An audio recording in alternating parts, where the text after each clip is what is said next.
Hey everyone, Dr. Chad Frisch here. This is day one of the 5 days of we're going to talk about things that can really help you with your health right now. We know there was a lot of concern about what's happening. We're all in this together, so obviously we need to come together, get information that can really help us, do what we can to keep our body its healthiest, and obviously if we need to get it healthier, just doing what we can. So the first thing we're going to talk about, and we're going to talk about today, is what's between our ears. We're going to talk about our mind, all right? Right now, we know there's a lot of fear, there's a lot of anxiety, there's a lot of stress about what's happening.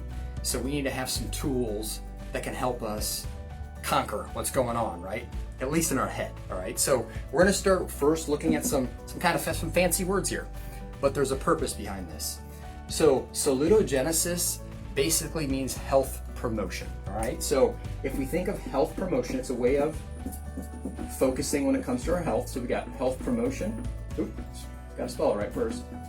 I guess you won't be able to read this, but I'm gonna still write it down. So if you can read it, it's gonna be there. Health promotion, function, and healing. So these are three things in this model of health where we think about what can we control, okay? So that's kind of the key factor.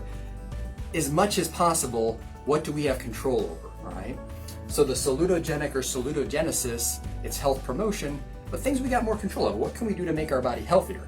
Now, the other model that a lot of us have probably fallen into, courtesy a lot of what's happening, is what's called pathogenesis. So pathogenesis focuses on these things.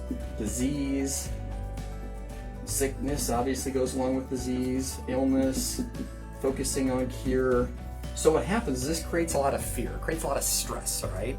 So we need to try to switch to this top one. So what can we do when we're thinking about this? Well, number one, it comes with our mind. We gotta try to find ways to be grateful. There's so much fear, there's so much stress. What can you do to be grateful? It could be from the time you wake up, just setting out some time. Probably have a little bit more time at home now for a lot of people. Take 10, 15 minutes before the kids wake up, before anyone wakes up, and just kind of have your time, whether it be meditating, whether it be praying, whatever that is for you, just to really slow down and focus on the present and what's happening right now. From a standpoint of being grateful, what are you appreciative for, thankful for the things that we have in our life. Because it's very easy to fall into looking at our phones, looking at our laptop, whatever it is, and just become stressed by some of these headlines we see, all right? So unfortunately, there's probably a little more of that, okay? But we gotta focus on what we can, all right? So the first thing is we gotta try to get a hold of this. And when we use this fancy word again, really trying to focus on what can we do to stay healthy. So we're going to use this model over the coming days to really plant some seeds of things we can do to get our body to optimize or be as supportive as possible as we go through this time. So follow us these next few days, tune in tomorrow, and make sure you get the information that you need.